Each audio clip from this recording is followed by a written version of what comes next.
there's a part where you just what was it called? I think it's add to video or something like that, if I'm not mistaken. Try that if you see any option. Is it gonna work for you? No, No. no. Let me log out. I'm gonna try to get back in. Okay, no problem. And as Mrs. Nix is joining us tonight, this is Untitled. Let me just start off by saying that my name is R. Jones. I am the host / moderator, and joining me as always, the man from the BX, the Boogie Down, always here, Mr. Reliable, my main support. Salute me, Dominic Donato. What's going on, brother?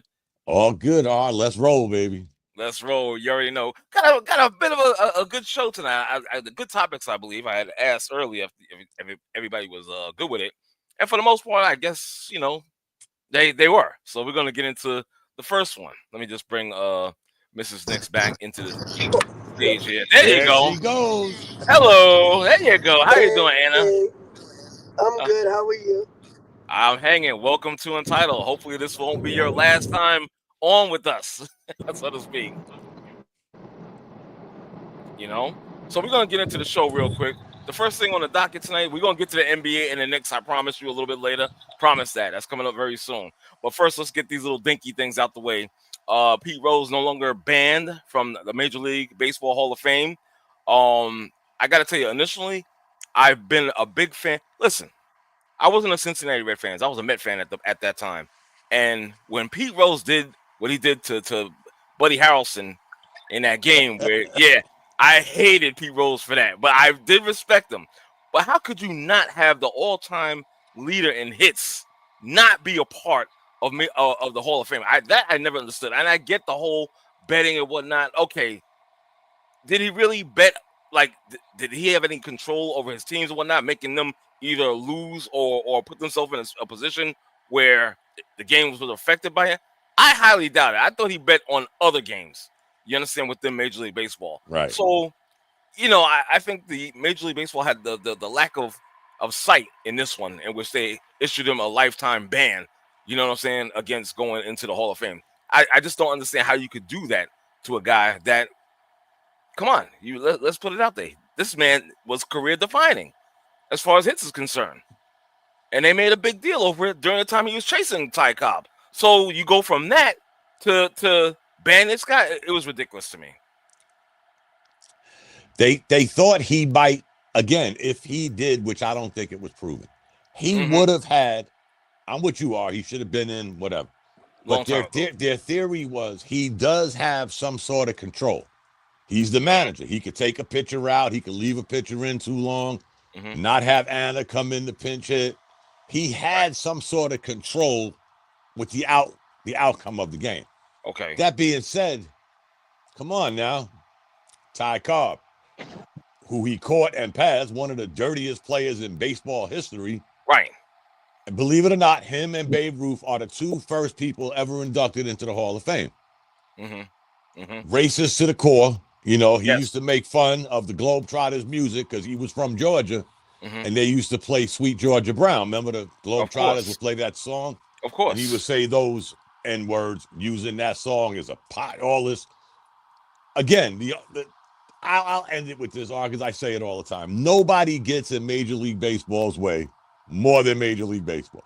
They have a way of stepping on it and then just keep stepping on it. And exactly. It is what it is. Shoeless Joe, you didn't mention him. Nah, you know why? Banned from baseball, and it was proven that he had the highest batting average and the most hits in that World Series that some say he helped fix.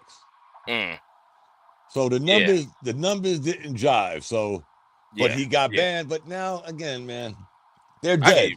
They're dead. What good? Exactly. What good comes out of this? Nothing. And maybe his family. Maybe that's about it. But just like you said, they passed away. I mean, what are you gonna do? Before I let Anna talk, let me just introduce Mr. Live. Thank you for joining us on Untitled. I hope all is well, brother. What's up? How y'all doing? Everybody good? Yes, sir. Live. Doing good. I gotta tell you, I feel great because Anna,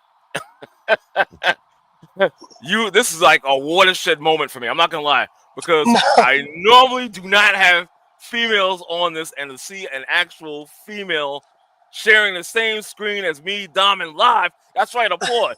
Okay, exactly. This is like a beautiful moment for you. You don't know how much pleasure this is giving me. So with that being said, do you have any thoughts on this whole Pete Rose and Joe Jackson situation of off that ineligible list? Well, just so y'all know, well, thank y'all for having me on. I mean, I appreciate this. Mm-hmm. I'm not really other than Knicks big fan, so Okay. I don't know too much outside of Yankees, Knicks, all that good stuff. But I will say this: for someone that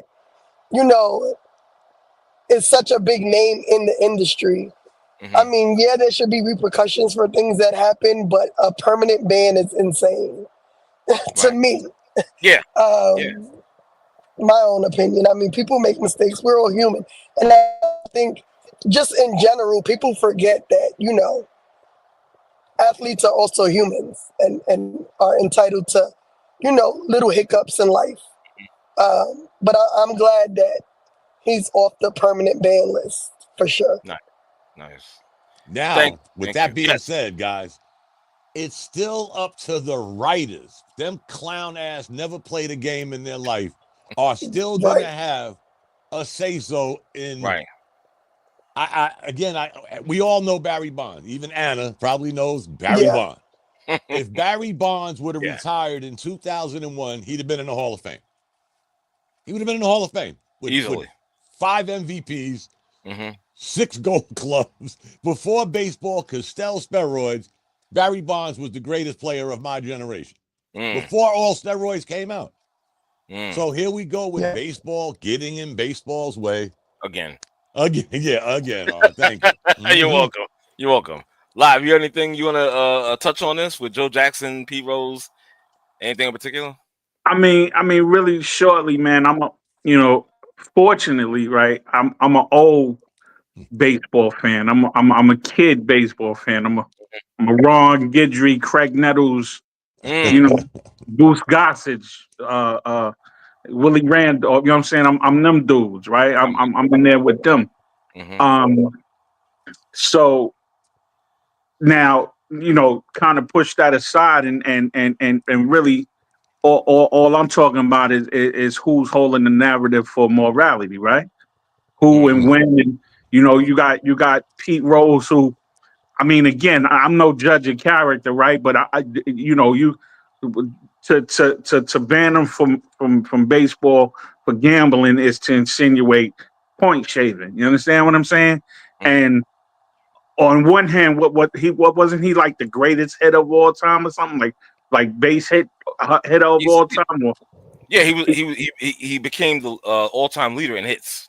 Okay, right. So yes, sir. So how is somebody like that point shade, right? How would you when you actually getting points by getting base hits, right? You the first, second, third dude on base. You know what I'm saying? So it's dumbfounded, but it goes back to no defense, but Puff Daddy was Puff Daddy until he was, you know what I'm saying, until he was Diddy, right? And then until he was no Diddy. Everybody let all of that slide shit go. Yeah. Right? Well, I mean, I was in the music, you know what I'm saying? I know Dom's son was in the music, you know what I'm saying? I stayed away from parties, right? Much less a damn Puff party, right? Because we knew. Right, we knew what that entailed. We knew the devilishment and the wickedness that entails. So, who's holding the narrative, and then to hold that over him and his family till damn near they no longer exist, or nobody can reap the rewards of his accomplishments is the question: who's the keeper of morality? So I try not to. Even though I'm a little knowledgeable about it, I try not to get into it, man, because it's blinding. It's yes, it is, sir. It is. Well, let me take this time to also welcome Steve. What's going on? Your mic is live. Thank you for joining us on Title tonight. How are you, sir? Good evening, Mr. R. Jones, Mr. Dominic, Mr. Live, Mrs. Nixon-ish. It looks like Anna. Sorry, camera's off because I'm multitasking because I gotta pack up. Well, I'm just listening to the conversation. I see the topic at the bottom about Pete Rose. Yeah. It's gonna pay me to it's gonna pay me to say this shit, but because I always tell Dominic for years on our shows, the Major League Baseball Hall of Fame, in my opinion, is the best Hall of Fame for professional sports. But this is a bad move by baseball. How you gonna unban him after he went to the upper room? That's crazy, man. You could have did this shit when he was alive. I mean, it's just that simple. They should have. It was disrespectful. Quick question: Didn't they legalize sports before? I mean, legalize like gambling or whatever for baseball before he passed? No, well, probably before he passed. Yeah. Right. Okay. That is correct, and that was actually going to be my next point, Mr. Lai. That's the other point. Of all the gambling and they promoted in these stadiums, Bet MGM, whatever you want to call it, FanDuel, and all this shit every day in your face. It's really hypocrisy that Major League Baseball is doing. It is insane. So, and as much as love I give to Major League Baseball, because I believe that's the best Hall of Fame as far as getting into it, and Pete Rose should have been based off his production. To have him not in it because of that, and then be hypocrites on the gambling, and then do it after he died. Like, I know he died like recently, because I know like a year ago or something, like maybe 2 years ago. Yeah, maybe 2 years. Yeah, I think so. I think it was in the month of November. Time's been flying. Yeah, time flies. I know it's been recent. For sure. I'm gonna land my plane there, my guys. I think it's comical that the baseball Hall of Fame would do this. This is insane to me, man. I'll land there. All right, no problem. I wonder if baseball has some get out of jail free card after somebody passes away. Because think about this, guys. I'm not even going to try to guess. Shoeless Joe Jackson's probably been dead 100 years.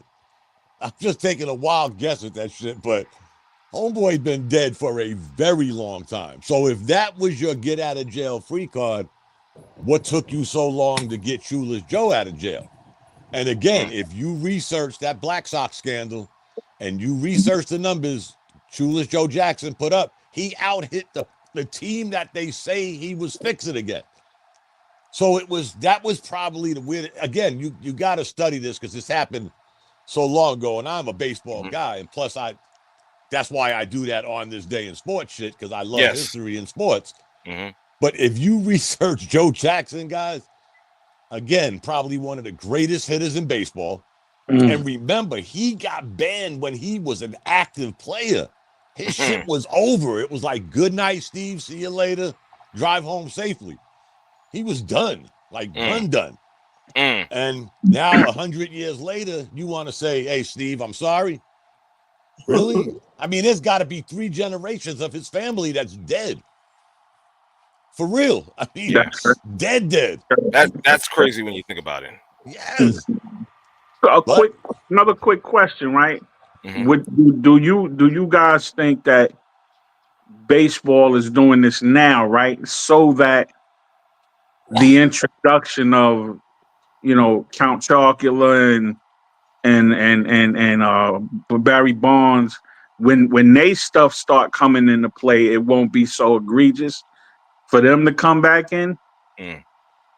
That's a good question, actually. But I mean, because the whole steroid age and that was one of the most dynamic situations for baseball I remember.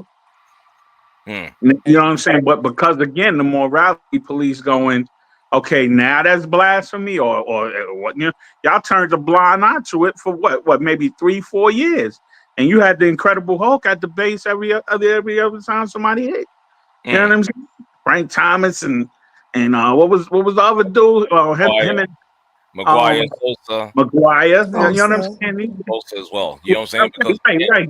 These dudes were Hulks. They were miniature Hulks, and I'm going. But I mean, who cared, right? I mean, like I didn't, not that I was a big baseball fan, but I got caught up in the whole, hit home run derby thing and home run rallies and what they was doing, the chases and and the numbers they was doing, why, you know what I'm saying? Why would you then? I think this is I wouldn't call it a ploy, but I think they trying to amend things so they can bring a nice little easy way for them to bring back the steroid era. You know what I'm saying?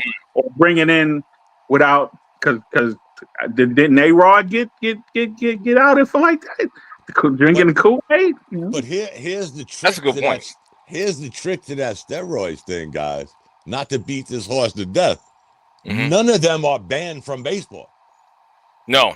They are not banned from baseball. No. The writers refuse to vote them into the Hall of Fame. Yes, sir. But they, like I said, if Barry Bonds would have retired, I just looked it up. If Barry Bonds would have retired in 2000, he'd have had 12 All-Stars, 6 MVPs, 8 Gold Gloves, Jesus, 3 home run titles, 2 batting championships, and led the league in RBIs in '93. Sound like a Hall of That's Famer. Barry Bonds before Major League Baseball could spell steroids.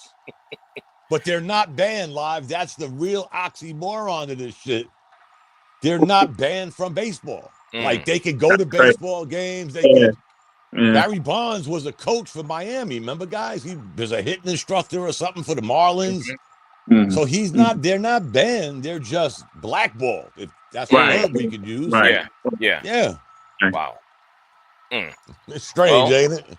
It's very strange. But to Steve's point, that is the hardest. Other than this nonsense they're doing, it is the most prestigious, hardest Hall of Fame to get into. Football's probably second. Basketball is not even in the conversation. If you dribble 10 times up and down the court, you're somewhere in the Hall of Fame. Unlike baseball, it is kind of hard to get into baseball's Hall of Fame. Yeah. So, yeah, it's weird. That's true. Well, let me just say this. I'm going to move on. We're going to talk about this very briefly because we got the NBA coming up after this. That includes our beloved Knicks as well. So let's get into this about why? Again, why? At age 46, why? Manny Pacquiao is deciding to return to the boxing ring after his failed bid in the Senate, I think in the Philippines, if I'm not mistaken. But again, why? I mean, my God. Go ahead, brother. I hate. There's not a re-entry or a revision except for George Foreman and Grills that ever seems dignified when it comes down to boxers. You know what I'm saying? Like it's so crazy, from they on the wrestling and they doing the clown stuff and they re-entering at 50 and 60 and they wanted to fight these young dudes and like why? Just all said, like it's just every time you see it, it's like why Roy Jones coming in and just looking just not even a shell. I mean, just like a light latex paint of himself. It's sad. You know what I'm saying? Like, and I had an argument about Tyson and his legacy, right? You know what I'm saying? And forever, right? We gonna us that's our age. We gonna know Tyson. We gonna love Tyson for the knockouts and everything, right?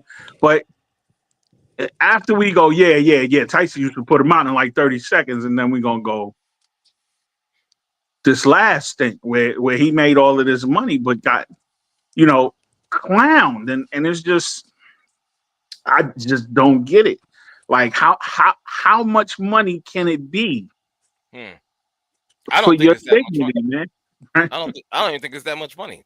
I mean, I don't know all the particulars because he's fighting this guy Mario Barrios in July allegedly. I got like my thing is like and I get it. I understand. I've heard this for years. A competitor, when you're a boxer, you're a warrior. You have that mentality in your mind. So it's hard to kind of get out of that way of thinking, that type of mentality. It's hard. I get it, but at the same time, and Dom, we always talk about this. Father Time is beatable. Knock. Infinity and O, right? Yeah. Exactly. We talking about Thanos. You understand what I'm saying? I'm like, yo, you can't beat Father Time. You're 46 years old. You had maybe one exhibition fight. You looked slow and lost in that one. And this is not even. Come on, man. And what really pissed me off, honestly, about this whole situation, which is sad, is that once he unretired, they have this man ranked in the WBC as the number 5 contender. Yeah, I shit you not. I shit you not. I shit you not. Number 5 ranking. Yeah, if I'm number 6, I'm like, yo, I need this. I need this fade right now. You know what I'm saying? I gave up a need long this time fade ago. right now. Ain't nobody gonna jump over me, man. Pause. Bro, I I said, wait a minute.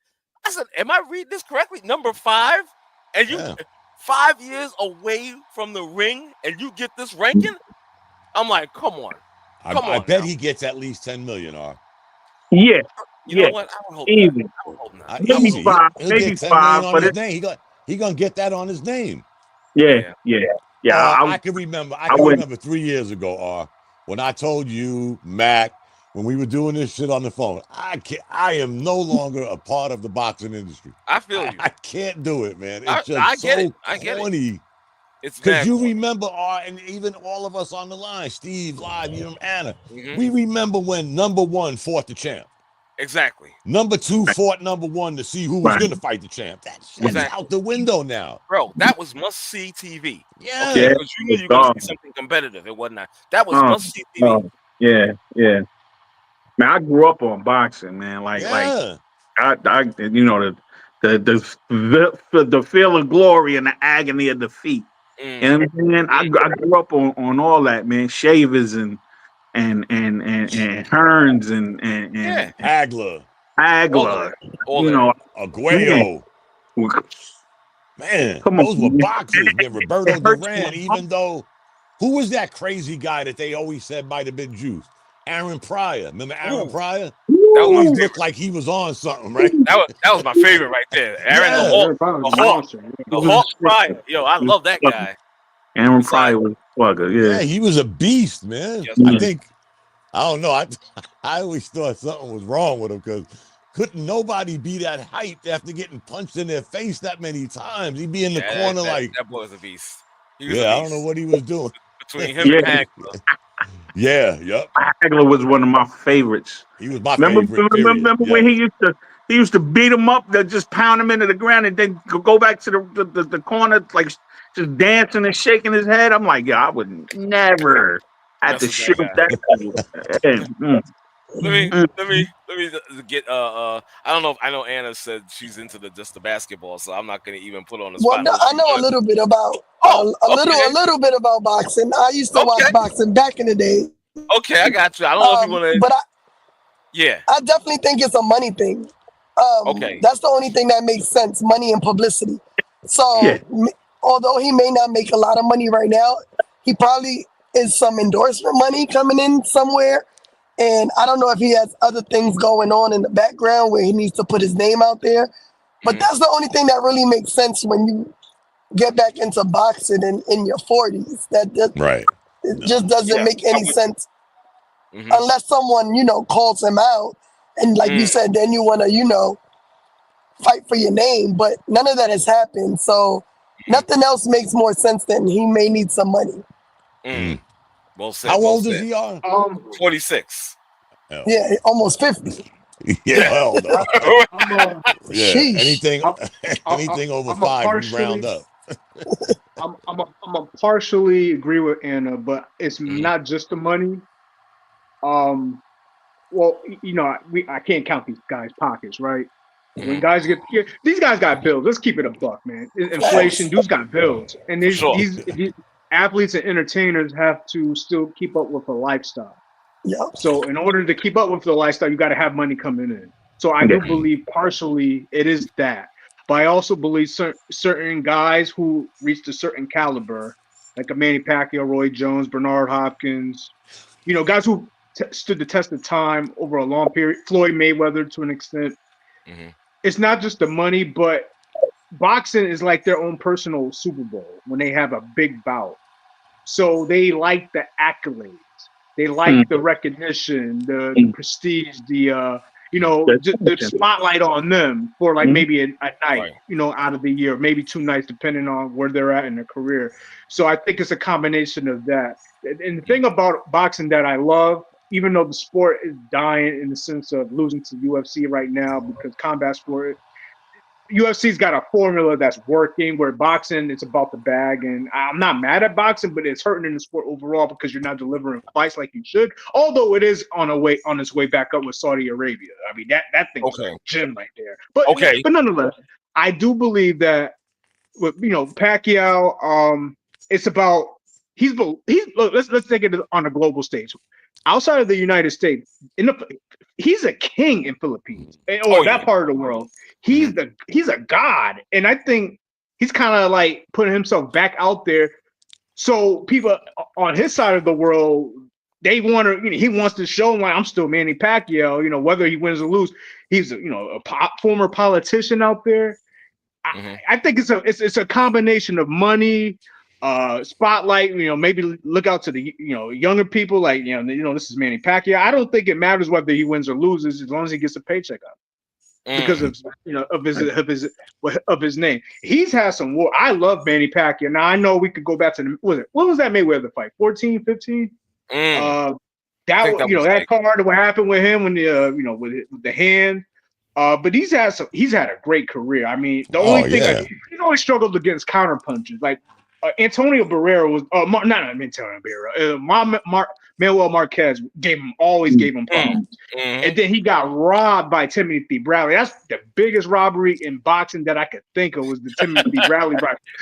When a robbery was so bad when the guy won, thought he lost. Everybody knew he lost. Like he lost literally every round, but for whatever reason, the judges gave him the card. Like that was a highway robbery. That's very bad for the sport.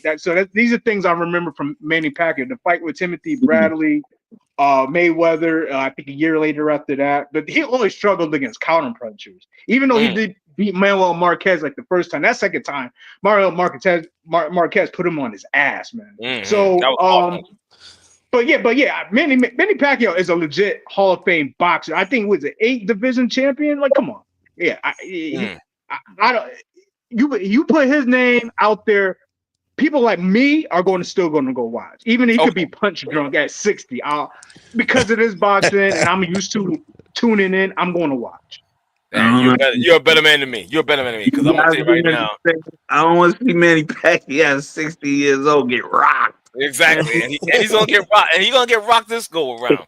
Okay, he's gonna get rocked. Yeah. Is he in the same weight class as that new dude Abdullah? Well, he should still be a welterweight, so he's about. I mean, unless he went up and down in weight. I mean, he's always kind of been. Well, he went up in weight. That's another thing.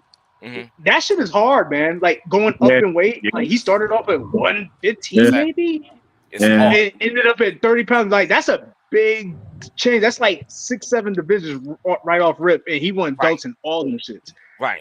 You can't take that away from that dude. No, we're talking about the best dude. Right. Yeah. So, but I understand what you guys are saying as far as you're not going to watch. But listen, if I ain't got nothing to do and I'm out of recommendations from Dom on what to watch and binge, I'm definitely watching. This next one, I'll entertain that. I'll entertain this next one. But you said 60. 60, exactly. I'm good on that. Like, let me move on. Let's move on. I was gonna ask you guys. Oh, never mind. Go ahead and move on. I was gonna ask you guys, what was your favorite Manny Pacquiao? But go ahead, we'll move on. All right, let me add somebody here. Give me 1 second. We got my brother Ronan. Welcome to the show, Ronan. I don't know if you're gonna talk or not because you always be muting. I understand you got background noise, whatever the case may be. But welcome. Thank you for joining us tonight. Steve, if you wanted to say something, I could always wait. I mean. No, I was just going to ask you guys, what was your favorite Manny or Pacquiao bout, like versus which opponent? Man, this is going to sound evil. This is going to sound evil. The fight I love to see when he got that ass knocked out. When he got knocked out, I'm sorry, and no disrespect. You talking about Marquez fight? The second Marquez fight, right? When they was making the memes. Yo, bro. And I know that sounds evil. I'm sorry, but that had. I gotta be real. I gotta be real because the memes that follow that. Come Hey, on, man. Come Yeah, on. That shit was hilarious. every Man. boxer has a weakness, Mm-hmm. and his is counter punchers, Right. and that's why he struggled against Mayweather most of that fight. Mm-hmm. And he always had problems against Marquez because Marquez is a great counter puncher, Yes, and he right. is. he just can't do nothing about it. Who did he fight in that fight? I forgot. Who? Who did Pacquiao fight in that fight that me and R talking about? Yeah. Who did Well, he? yeah, he fought Juan Manuel Marquez 3 times. The first one I think was a draw. I think he won the next one, but it was the third one that put him on his ass. Yeah, I thought it was somebody else, somebody that I actually. I thought it was Marquez myself. Marquez, okay. Yeah, definitely Marquez. They fought many a Marquez time. was doing with the steroids or the plaster and this shit. No, that was that you're talking about that's a guy damn, what's his name? Yeah. Oh my God, I can't think of his name. I can't think of his name. Yeah. Now it wasn't him though. I know you're talking about Mr. Live. You're talking about the guy that beat right. I think that I don't know if he fought Mosley or not, but I know what you're talking about. I can't remember his name. Right. Benavidez? I can't remember. Nah. Yeah. Telling you. All right, well, let's move on from boxing. Let's go to the NBA. Right. Where was that at? There we go. Oh boy.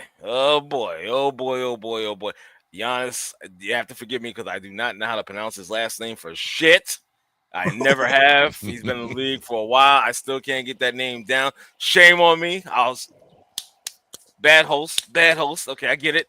But Giannis now open to possibly moving on and not having his future in Milwaukee. I'll just say this real quick. I don't want him on the Knicks. No, absolutely not. And I want to hear I don't want to see that. I'm good. I'm good for that. So the Knicks better not even entertain this nonsense. Keep rocking with the roster that you got. Leave this clown alone. I don't understand how he won 2 MVPs in a row. I don't understand that. And I'll give him his credit. He's a gifted athlete. I'll give him that. But once you can't shoot a free throw, I'm done. That should be a requirement if you're MVP. Yeah, okay? That's why me and Dom want Mitch up out of here. That don't make no sense. It's great. But you notice Mitch was getting better. He got better. No. Mitch has always been an asset though, and we well let's keep it. All right, we're gonna keep it on Giannis and whatnot. On Giannis, yeah. But again, I blame the organization too. This is a guy that does not change his style of play. And man, it could have been a lot better for him. It could if he developed the game a little bit more of his game. It wasn't overall. Perhaps it would have been a little bit better for them. Perhaps I would have agreed he deserved to be an MVP. But to me, he just doesn't. He doesn't. And you're with Doc Rivers now. You got Adrian Griffin fired. Was it Adrian Griffin? Yeah. They did him dirty. Dirty because the man was I think 12 to 15 games over 500 when they dismissed him. They did that dude dirty, and you bring in the bum, okay, of coaches, Doc Rivers. You understand, Mister? How many times? 3 times, 3-1 in the conference finals, and he blew 3 times. You bring in that instead of having a guy that preached defense and was a winning coach and whatnot. No. Goodbye. You know what I'm saying? I don't want to see this guy. And I'm sorry, this sounds like a hate. I'm a hater. It is what it is. I'm petty. But I don't think he's even deserving of getting a championship, even if he goes and joins a Miami or LA or whoever.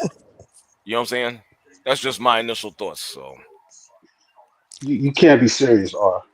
I am serious. You can't be serious, sir. I am serious. You can't be serious. And I'm glad I said it. I'm glad I said this because normally this guy is on mute and I had to get him off. You did that on purpose. You did it on purpose, yo. You forced him out, I did it on purpose. You did it on purpose, man. Yes, I did. You did it. So let me get this straight. So because he can't shoot free throws, he should be disqualified for winning MVP. Yes. So that means Shaq shouldn't have an MVP. That means Wilt shouldn't have an MVP either. Okay. You said it. I did You say said it. it. I did say it. I'm just saying. I'm just saying. Well, you gotta So also remember. You gotta remember. I gotta sprinkle little salts of hatred as well. Yeah, you do. So Yes. Yes. okay. so something Jesus. else you said too. So he got what? Who's the coach who got fired? Adrian Griffin. Yeah. I'm not going to mention the name.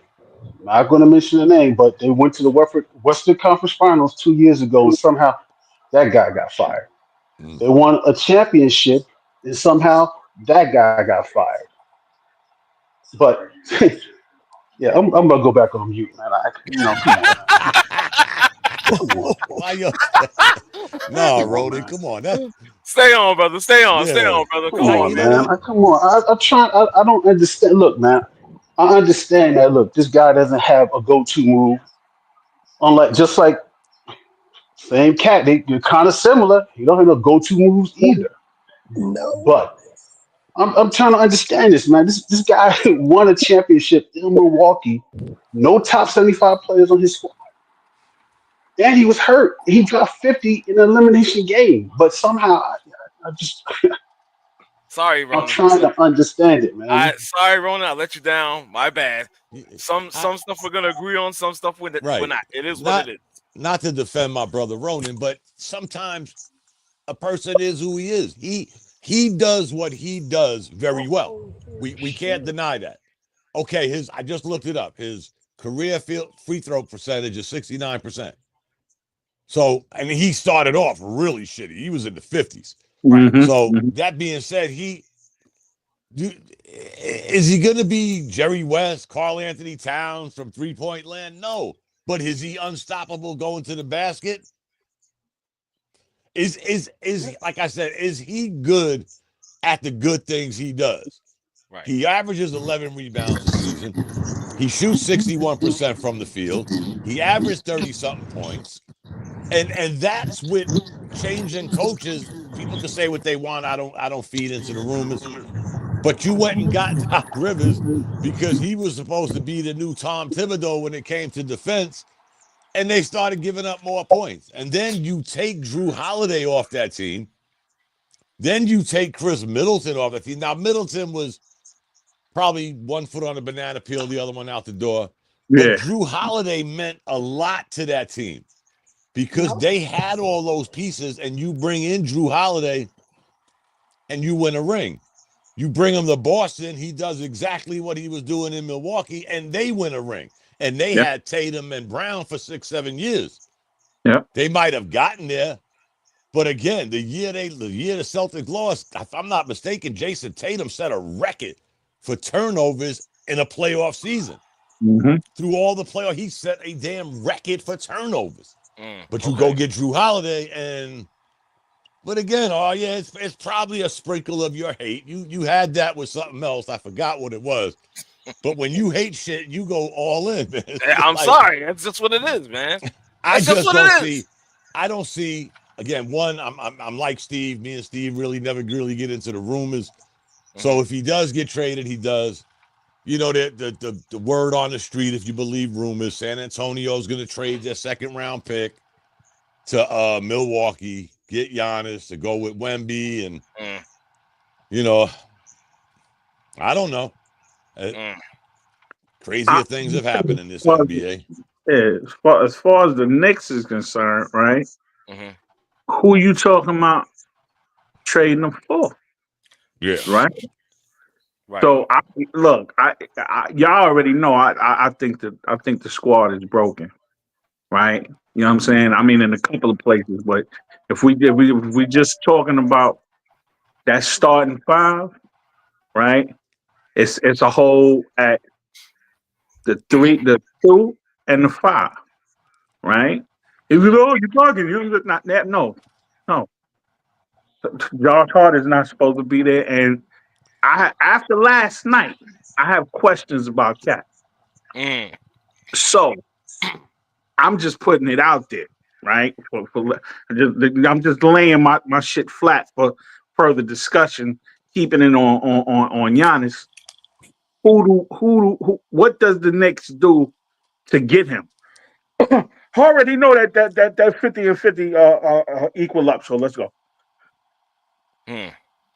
I'll let Anna answer that. I don't think the Knicks will go after him. I don't think so. They shouldn't. Nah. Anna, are you in favor of a Giannis to the New York Knicks? Absolutely not. Absolutely not. No way. One, I'm not impressed with him as a player, to be honest. He's not my style of player. He just overpowers everyone. I feel like his skill level is not. I wouldn't want him on my team. I wouldn't want to watch that for 82 games. My own personal opinion. Okay. And then you have to look at the money part of it, right? Yeah. Like, he makes a hell of a lot of money. And the contracts only get bigger as the years go by. And that would be a Melo 2.0 trade, gut the team, start all over. We're not at that point right now. And I'm not willing to put the team back and set them back years again. Not when we're right there. Does the team need a little adjustment? Absolutely. But you also have to think about, and then I'm going more into the Knicks because, of course, you asked me about the Knicks trade. That's all right. It's all right. We can always bounce back and forth. It's all good.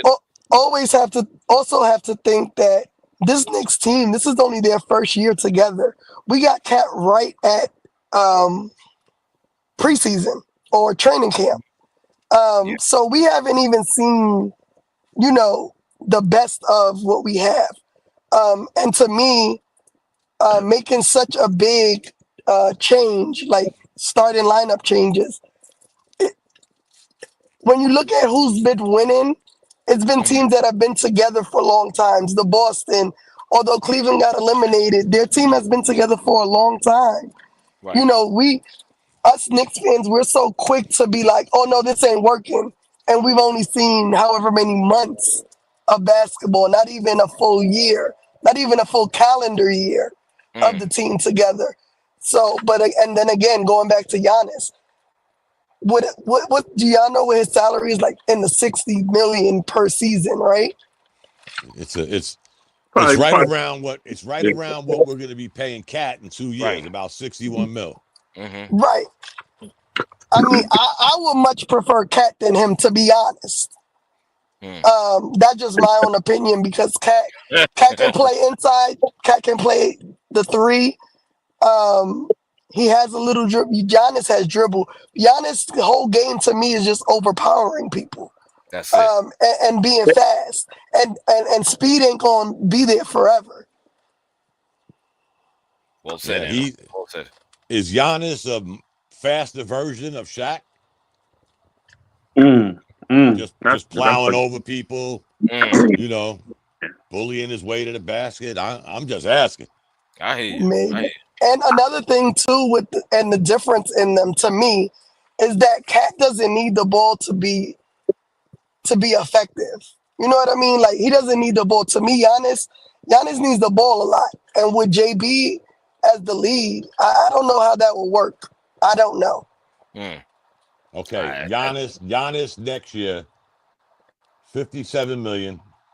Year after that, 62. So that would put, unless you're trading Cat, that would put his 62 with Cat 61.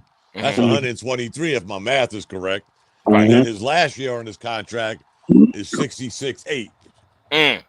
Right. That's a lot of money, guys. That's a hell. That's a lot. And then again, that's trading Cat for him is really changing the dynamics of the team again. Yeah. Yeah. That exactly. You want that whole, stability. Guys, to be honest, if we're following this bouncing ball, like I always tell Anna and the guys on Knicks and Ish with the tablecloths, the napkins, and all that shit, he can only go a couple of places, guys. San Antonio and the Nets.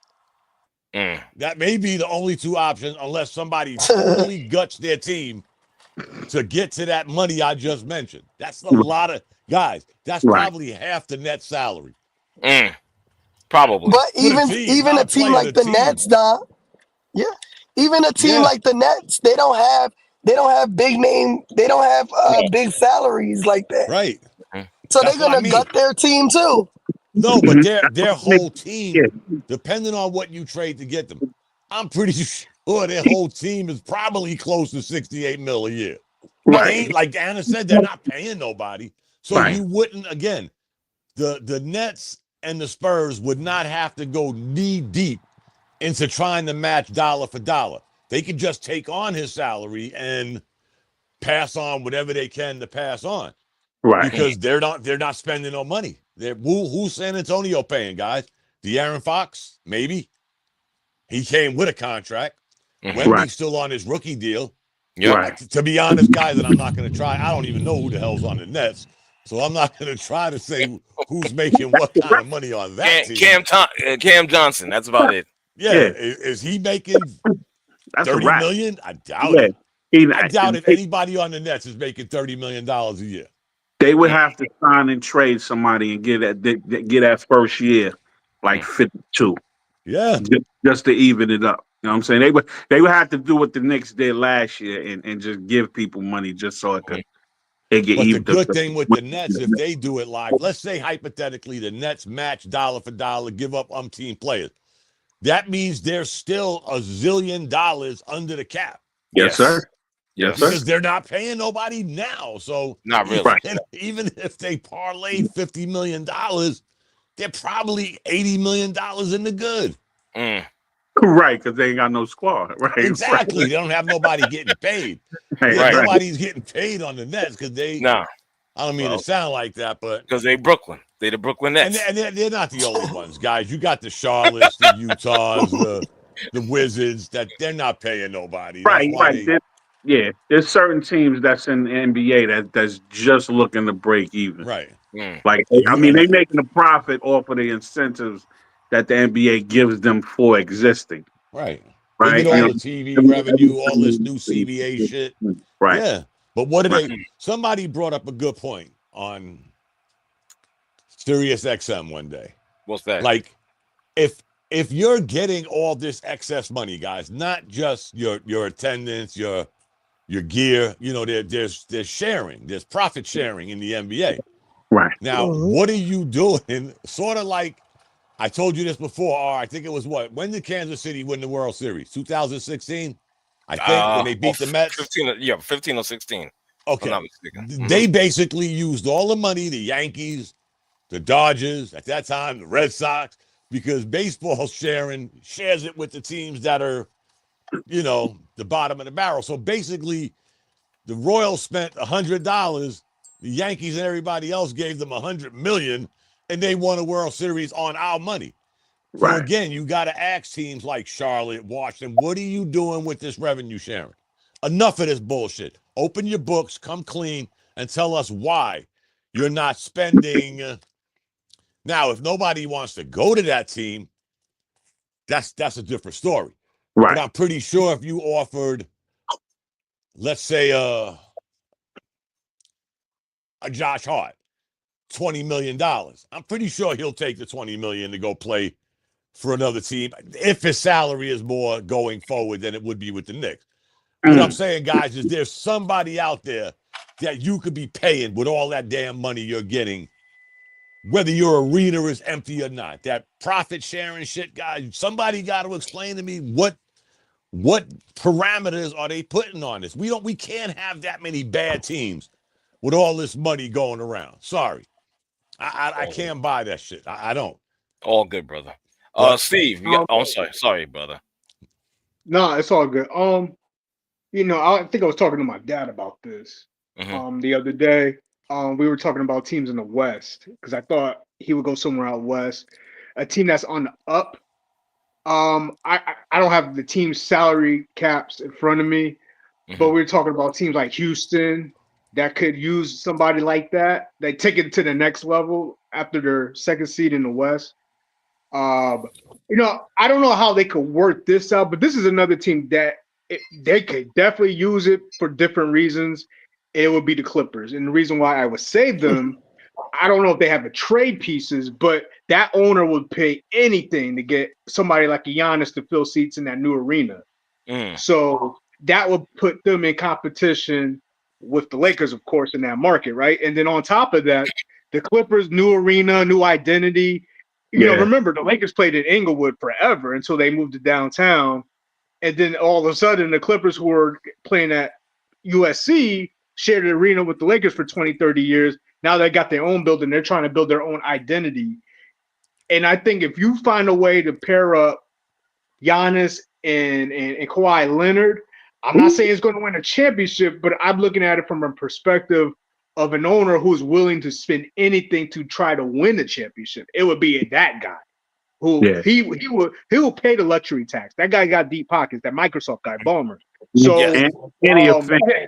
so I'm not exactly sure where Giannis is going. And I was looking at it from perspective. My other point I was looking at is like, this is the dying era, man. Like, guys don't stay on one team. Who's the last guy left? Was Steph Curry? He's the last guy who kind of drafted by one team, is still on the same team for like double-digit years as a superstar. Is he the only one left, right? Damn near. Yeah, if not the, So yeah, I mean, this is the way of the world, man. Guys, you know, we're fans, but like we're old school fans. We stick to one team no matter, because that's the oath we took as fans when we pick a team, stick with that team to death. Nah, these players, it's all business. It's musical chairs, it's AAU. So, you know, we'll see where it goes. So, I mean, if he leaves Milwaukee, it's not going to be a surprise to me, because we're in the era where these guys move regardless, man. Right. It sucks because that's not how it used to be when we first started watching. You stick to you one team, you ride it out. You ride it out, yeah. Exactly. I mean, you can't hold that against them, Steve, because that's how the owners are. They don't give a damn. They trade. I get it. No, I get it. It's a domino effect. I get it. You're right. It's a cause and effect. And right. So it's like kind of have that power, and the players are taking. We're going to control where we decide to go, and we'll control, with the CBA, with the market, the salaries. So yeah, I mean, it's a players' league. So I get it. Yeah. Who do you think, guys? If I ask you, who do you think projected to pay the most in the luxury tax this year? Who do you think it would be? Projected to pay the most. Boston. They're third. Wow. Whoa. Wow. I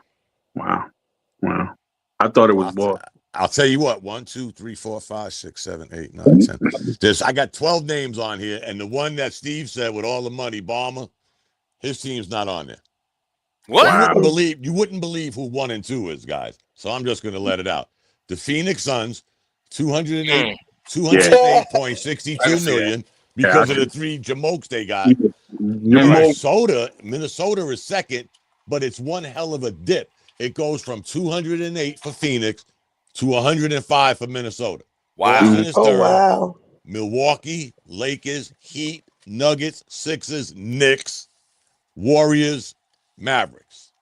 Now the Knicks are only 13 million in the hole, or in the tax, whatever they call this shit nowadays. Yeah, the first apron. They on that first apron. Right. Okay. So the Phoenix Suns, guys, who will be under that this year once they trade Kevin Durant. But it's amazing because the teams I mentioned, guys, 1, 2, 3, 4, 5, 6, 7. 7 of those 11 teams are no longer playing basketball right now. Right. So when you say money can buy you happiness, wrong answer. Not in the NBA. I'm sorry. Wrong answer. Indiana. Right. They're not even on the list. I'm sure they're not.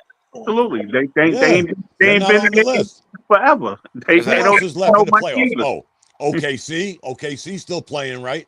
They're not on this list. Right. So they got a whole bunch. Yeah, but all those guys they will be on that list in the next year or two. Yeah. Because all their guys are up for contract. Every single one of them.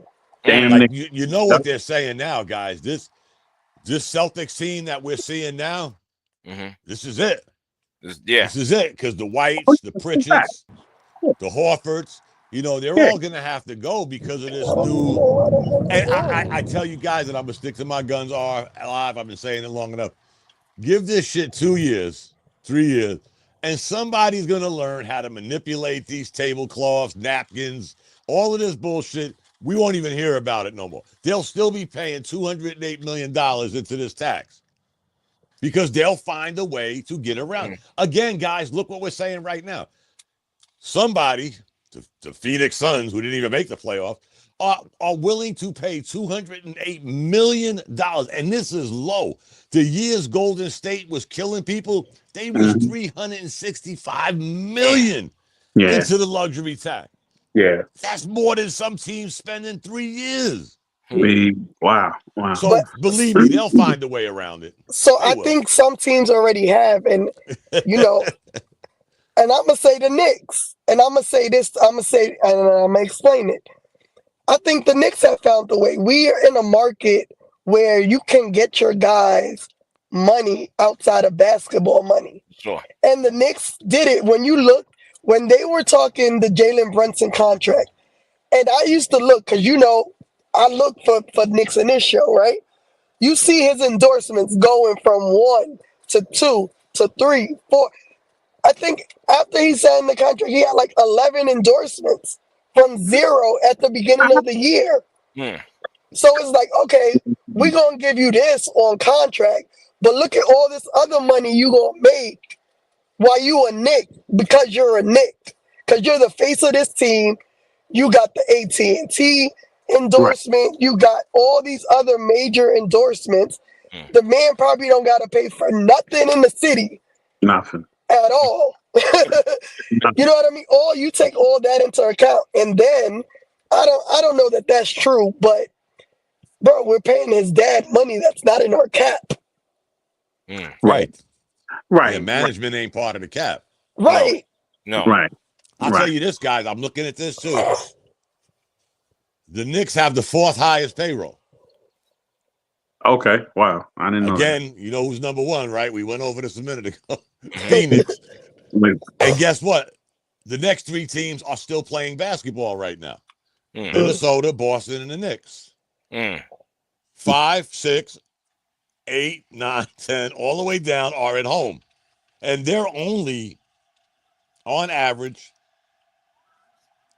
10 to 15 million under the Knicks. Right. And that today's NBA, that's 1.5 players. Right. A bench player, actually. Right. So again, money spent wise can get you. And like Anna said, these guys, like you look at what Brunson did. Some people smirked at it. Why would he take less? Well, now you see why. Yeah. What Anna said, I've been telling y'all this shit all year. Y'all want to throw in the towel, fire the coach, get a new hot dog vendor. After 86 games together, we're willing to say, I seen enough. Like we didn't watch them lose 65 games a minute ago. Right. Come on, man. Stop. Now you're right. You're right, Dom. You're right on that. You're right on that. Exactly. Because even look at our not JB. Josh Hart got endorsements as a Knick. And he Cal took got money endorsements. on the low. Right. Exactly. So it's like, I think our guys are as close to as old school as they're gonna get, as the teams are gonna be in the NBA, where it's like, okay, we're gonna do whatever we need to do to win, even if that means taking, a little cut to make sure things happen. When JB signed, he knew what he was doing. He knew he was getting Macau. He knew, hey, I'm gonna need y'all to have money so that my guy stays. Right. Well, let's see what happened on that tree when Macau come up for his contract. Oh, he's staying. There's no way the Knicks make that trade and give away them picks without them knowing he's staying. With some kind of handshake behind the curtain deal. Yes. There's no way. Not this management. No. I always say this, guys. Previous management, I'd say, I don't know what the hell they was thinking. But this management, I have 100% faith. They know he's saying. I will say this, and I've said it for 3 years now. I can't think of one move we made that we got beat. Kemba Walker, that's it. Yeah. Nah. Who? Kemba Walker. Oh, well, yeah. But wasn't that? Yeah, that was during this. Yeah, that was the year I always bring up, when the Knicks went from shit to good, and then because we were the best defensive team in the NBA, they said we got to keep up offensively, and your plan was to get Kemba Walker and Evan Fournier. That shit went left really quick. Exactly. And that's the only year we didn't make the playoffs to today. That's the only year we missed making the playoffs. And Tom Thibodeau, who y'all want to fry every other minute, said, you know what? I'll take that one for the team. but that shit ain't never gonna happen again. Yep. I ain't biting no more bullets. You get the right players, we'll get the right system, and we'll all move forward happily ever after. He sucked that shit up when they got Kemba Walker and Fournier. Then people got pissed off. Why ain't he playing Fournier? Because he sucks. He sucks. I watched Kemba Walker for 4 years before he came to the Knicks on Charlotte. I seen his better days were behind him. Oh, it was cute. I'm coming home. I'm coming. Right. That shit worked for 5 minutes. Yeah, to break down to that stanza, right? Okay, guys. Let's just keep it a buck, guys. And we never went back to that. Yep. We have progressively got better and better every year. First 50 back-to-back seasons in what, 25, 26 years? That shit don't happen by accident, guys. Come on. No, I mean, no. And we all got upset. I never did because Steve knows, Live knows, I ain't in the draft picks. I don't give a shit about some high school kid down the road that ain't gonna play for the Knicks. Oh well, I don't care. You have said that before. I know, Dom. You have said that before. That's all I was cracking. I don't know you. I'll be dead by the time you get in the NBA. Shit. I ain't got time for that nonsense. I want to win now. We looked at what's his name's contract, Anunoby. Oh, this guy gets hurt every year. Yo, he got a bag. He ain't missed no games. Thank God. Knock on some wood. Give him his props. I always say this, Art, and I'm gonna stop. It's easy to kick shit when they're down, but we don't want to give them flowers when they're up. That always annoyed me about being a Knicks fan, because there's too many wishy-washy Knicks fans out here nowadays that you know need a good slap in the damn face, get them back in reality. Right. You know, but that being said, we're not even talking about the Knicks. We're talking about Giannis. God bless him. I don't give a shit where he goes. Just not the Knicks, Dom. Yeah, just not the Knicks. Yeah, just not the Knicks. Let's move on, shall we? Let's get into this about, are these guys on the come up, the beginning stages? San Antonio Spurs. I tend to think so. I mean, honestly, you got Steph Castle, you got Wemby, you got De'Aaron Fox. You're also in possession of the number 2 overall pick in the NBA draft and whatnot. Now, that right there is a chip. Either you could select one of the top players in the draft, or you could deal that chip for some more assets. So, again, I honestly think this could be the beginning. I didn't say they were being contenders now. I said the beginning stages. If they move the right way, I believe they could build something in San Antonio. And you got a new coach in Mitch Johnson as well, who they talk glowingly about. I could see them next year maybe being on a we here year, right? But didn't Wembanyama have a blood clot? Yeah, he did. So I don't know how that's gonna affect his year. You know, but they could have with all of that.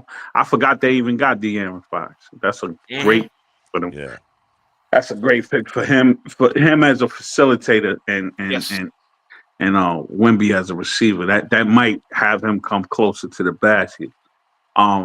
Plus that second pick, man, they could keep that pick.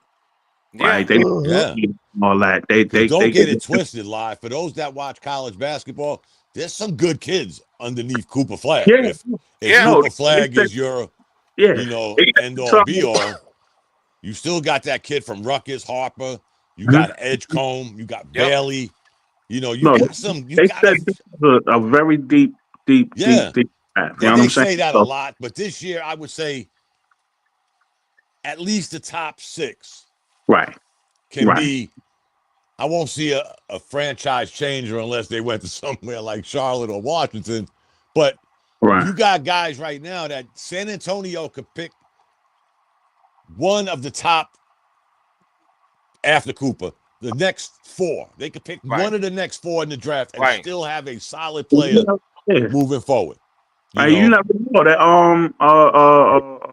Mavs might not pick Cooper. Right? They are going to pick him. They're going to pick him. They're not going to trade him. They're not going to trade him. No, they ain't trading him. No, they're not going to trade him. I mean not trade him. They might pick somebody else. No, they will have this whole city of Dallas in the uproar if they don't pick him. I forgot Anna lives in Dallas. They will have the whole state of Texas is in the uproar because of Lucas Still. If they don't pick the Flagg, it might be World War II, 3 and 4 out here. Can I ask you a question, Anna? Has anybody in the state of Texas or Dallas specifically, has anybody blamed management and not just that GM? Yeah, that's crazy. So they're blaming the owners actually. Oh, good. Wow. Okay. Yeah. They're blaming the owners because, and so what happened was when what's his name? Cuban sold. He sold it to some casino people, some owners of some casinos. They thought they would be able to open a casino resort out here, except gambling is still illegal in Dallas. Wow. So there's no resort coming out here. Wow. So they tried to go for that. That's why they are mad. That's crazy. I don't think from what I read, it's illegal. They weren't real basketball people. They were like what Anna said. Yeah, they're business people. They just want money. Yeah, they thought they was going to flip a basketball team /basketball /casino and combine this shit together and have money coming out the sky. Right. But again, how did they not know what the laws were in the state of Texas and the city of Dallas? I mean, you didn't think this shit through? Like, it's so illegal out here that you can't even bet on, like, when you do, like, FanDuel and stuff, you can't bet on the game. You can only bet, like, on points and stuff. Like, you can't bet on who's winning the game. Wow. It's like a fantasy kind of situation. Yeah, it's crazy. Yeah, that's insane. Yeah, management is who they supposed to blame. They you know like nobody makes a move like that and not be fired the next day without management going, okay, guys, do that. Or you know what I mean? Or knowing they were getting that first pick. I'm just saying. Yeah, that's even weirder. No, it's not weird, Dom. No, it's not weird, Dom. It's not weird, Dom, because when LeBron left Cleveland, how many first picks they got? Two of the next four, I think. Got like 3 or 4 of them. 3 of the next 4. Yeah, that shit is all planned out. Yeah, I don't. And you know what? I said this last night. We got to really sometimes maybe kind of sort of pump our brakes because the first lottery ever went to one of the biggest markets that had a team that couldn't get out their damn way, i.e. the New York Knicks. So how the hell did we get Patrick Ewing? And now you fast forward 30, 40 years later. That this one is just strange, guys, because if I'm not mistaken, I don't even know if Dallas had a losing record. If they had a 1.6% to get the number 1 pick. Right. Yep. And how did that happen? And again, I not to beat this draft, this lottery shit to death. Get rid of it. Absolutely, it should be by record. Yeah, the worst record gets the number 1 pick. Because to be honest, I agree with you, Dom. Like they were in the play-in, they shouldn't have a number 1 pick. No, not at all. I agree. They shouldn't even have had a lottery ball. But then again, if you don't get rid of the lottery, which they should, say what you want. This tanking shit, whatever. But look at the teams that were underneath them that should have got the pick. Washington, absolutely. Charlotte, Utah. They really did suck, guys. Forgive me for saying it. They really were bad. They were really bad teams. Whether they were trying to tank or not, they were just some really bad teams. So now you're going to punish them with these ping pong balls. Really? And then you go to the lowest draw or next to the lowest draw, gets the first pick? Come on, man. No, they were the lowest draw. Yeah, and you want us to believe that this shit is coincidental? Please. I don't believe in the X-Files. I don't believe somebody's out there somewhere, but this one was just a little... Come on, Don. Come on. It's obvious. It's obvious. Come on. If you're a playoff team, right, you might want to be excluded from the joint altogether. Yeah. Then like that way the parity of the league would shift with ebbs and flows. Right. Yes. Like because of a lottery, then you had them, you know, from what's that, 9 to 15. I forgot how many teams it is on the East and on the West, but you know, after after ninth place and beyond, those teams from the East and the West would be in the lottery, and they would benefit from the top said players and stuff. And then, the other, the like the playoff teams be in the second round or something, right? Like, you know what I'm saying? It's something like that. Didn't the New York football Giants have the third pick this year? Yeah. If I'm not mistaken, right? Yeah. Weren't they the third worst football team in the NFL? Yeah. Yeah. So why are we trying to reinvent this wheel when, again, you're making teams who have it hard enough in Utah, Charlotte, and even DC nowadays? Don't nobody want to go see this shit. No, but you're not even giving them a bone to try to help them out.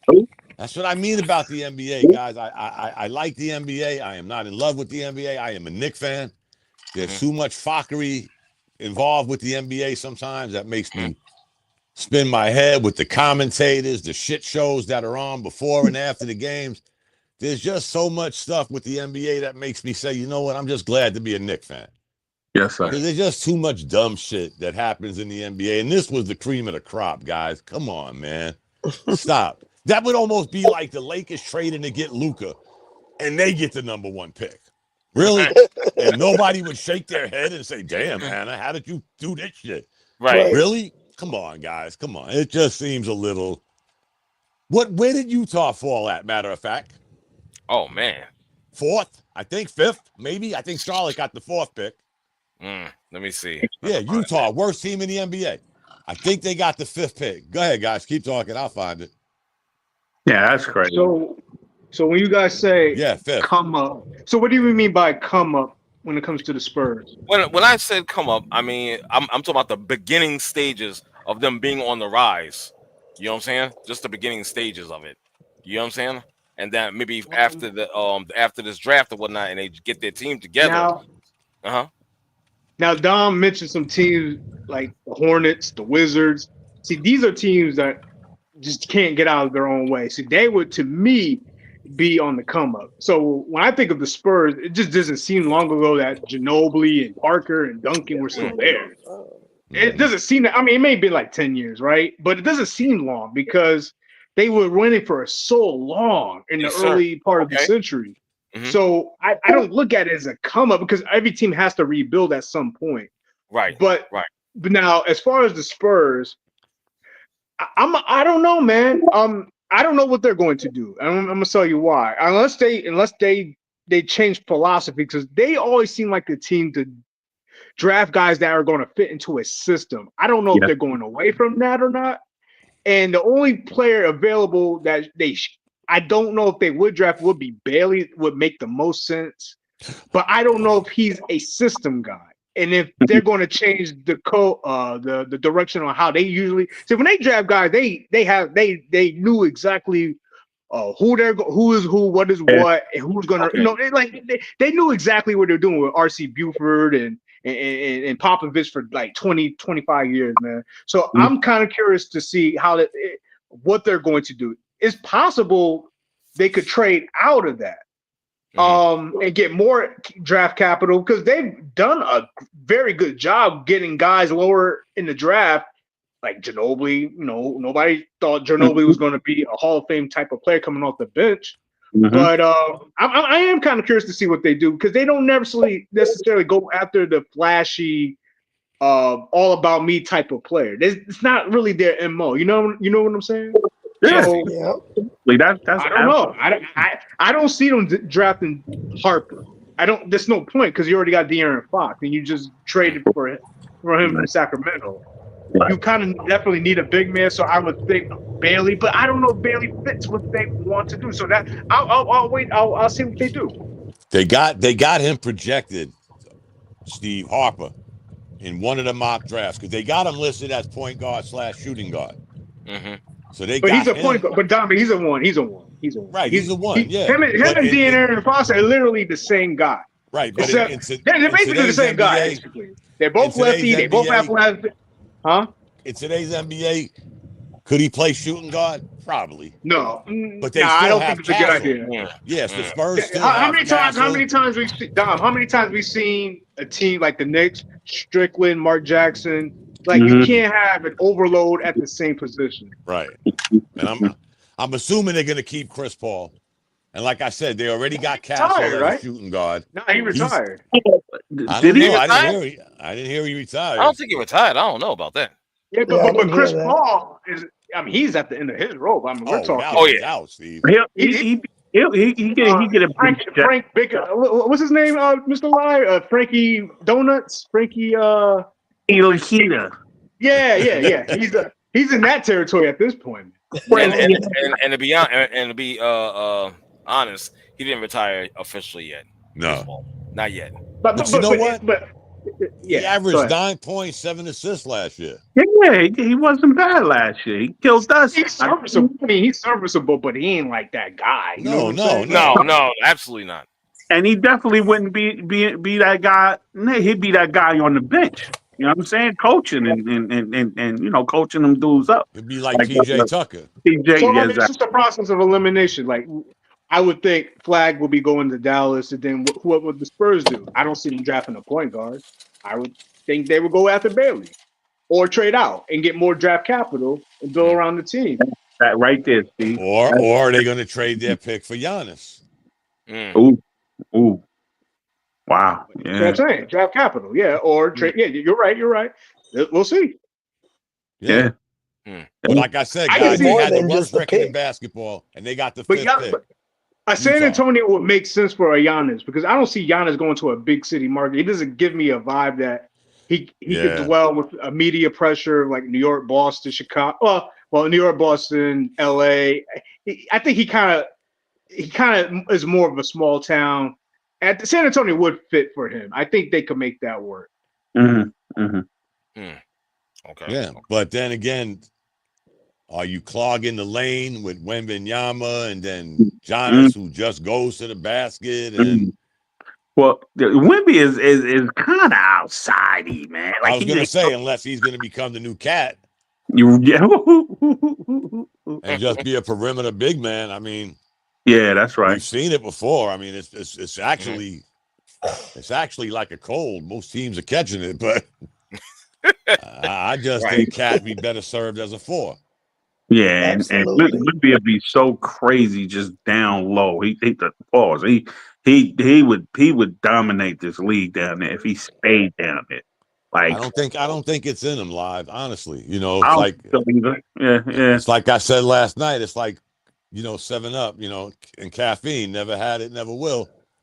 He just, he learned how to play on the perimeter. God bless him. He said a while ago, remember, guys, I want to be known as the best outside shooting big man in NBA history. Right. And he's, slowly but surely, he's still trying to prove it. But I don't think he's that guy, man. Not to go down low. God bless him. I love him. He's a Knick. I got to ride with him. But I don't think he's going to be that guy. I mean, we've seen it before we even get to the Knicks. We've seen a 6'4" guy checking him, and he still refused to post him up. And don't get me wrong. Like I said last night, Holiday's a good defensive player, but he's still 6'4". 6'4", exactly. So, Dom, so you really love Egg McMuffins, huh? Yeah, I sure do. I'm going to keep feeding y'all asses every morning. Every morning. Oh, my Egg goodness. McMuffin. Oh my god! You know what? I was going to talk about Cooper Flagg. I'm gonna skip that unless you guys really want to get into it. Personally, yeah. We'll see. We know where he's going. Yeah, we'll see. Duke. I'm just like, oh, the curse of Duke. Yeah, exactly. We're gonna see about that. So, so let's get into go New York, go, sir. Oh man, let's start off with last night, shall we? What happened? And I know Steve and Dom and Live, you guys were on the Bleed Blue show. Shout out to them guys. They know what they're talking about. Very knowledgeable. Good, great discussion on that. Who wants to lead it off with our team? Go ahead, Live. I mean, listen, man. I again, man, as I said last night, man, I'm in the mode of loving my people, man. I'm always objective. I always got my opinion about them, man. But for the most part, appreciate that they've done a phenomenal thing in winning those 3 games. The closeout game, like I had time to deal with that today, and it's just they didn't. I was disappointed that they didn't like dial it in, right? That they didn't dial like they needed to stomp these dudes out. You know what I'm saying? So, and that's not an easy thing, man. So I'm not, especially with us still rounding out, like I mean, Dom know all too well. We still kind of rounding out on that. The Celtics been together maybe about for about 7, 8 years until they got to what they are now. So this is our first year. So I've conceded to that notion as well. I just need, like, the next game just need to be a sense of urgency, man. Like, it need to be a stomp out. I mean, a Chardonnay making festival. You know what I'm saying? Just everybody just. I mean, and really, I think it's as easy as taking Brown out the picture. 12 fucking assists. Like, come on, B. Like, you playing into their hands, allowing that. So, again, a couple of tweaks. I didn't think they were 59-59 at the half. I thought the third quarter was just their demise. There's a lot of things happening. five fouls in a quarter. So we can talk about a whole bunch of things, man. But I'm loving my team right now, man. Like this, and for me, man, I'm a complainer, man. I'm an arguer. You feel me? You know what I'm saying? But I love my team right now, man, and I want that love to take us to the Eastern Conference Finals where we could smack the Pacers. You know what I'm saying? So that's me, man. I'm a landed there, man. But I love my crew, man. And we can micro analyze them cats later, man. Unless y'all want to get in an argument. You know what I'm saying? They need to feel good right now, man. They don't need me complaining right now. I wish Anna was here for the best part, because she is. I think I'm here. Okay, I'll let Anna go before me. Yeah, she's the big first lady of Knicks Twitter. Okay, that's right. I mean, a little disappointed. I guess I still am. I just know that, in my opinion, we haven't played the best Knicks basketball all playoffs, to be honest. Yeah. Offensively, we haven't played the best Knicks basketball. So I'm just like waiting, like, okay, when are y'all gonna like bring it? Like, when are y'all gonna bring what we saw for big parts of the season? We haven't seen that yet. So it's just a little frustrated at that. We, like you said, we withstood the storm most of the first half yesterday. And it was 0-0 really going into the third quarter. And then I ain't even gonna hold you. I was working on the computer, and next thing I go look, I'm like, bro, what just happened? What just happened? And then, I mean, all series, to be honest, and even parts of the Detroit series, I just felt like the refs were like truly against us. Like, and not to make that, the excuse, because could we have played better? Absolutely. Could we have made better decisions? Absolutely. Could the coach have made better decisions? Absolutely. You know what I mean? But you still getting, called for ticky-tack fouls when you got guys on the other team grabbing at other guys' private parts all game and kneeing them in the private parts all game. Did you the nut grab on that? I didn't even see that till today. Pause. Super pause. Yeah, he did that. He kicked JB in the groin. Also, like, and y'all not getting. Josh got his whole head broken, bleeding like he's in a boxing ring, and we don't get. I mean, we get personal foul calls, but come on now. Like this is it was a bit ridiculous. And I mean, I saw somewhere where they said there were no games on the schedule for Friday, so they had to put one. I get it. It's a business. I get it. But the Knicks shouldn't leave it in anyone else's hands. No. And I think that's the frustrating part for me. Like, if I could take a loss, absolutely. But don't leave it in someone else's hands to help you win. Like, play your best basketball, and if we don't win, we don't win. We suck it up. You know what I mean? One thing that super annoyed me yesterday was I'm all for the Cat Mitch in the game together. Like, it works. So why is it not happening? I don't understand. I get it when they're doing the Hacker Mitch and he's missing free throws, but gosh, he made every freaking free throw yesterday.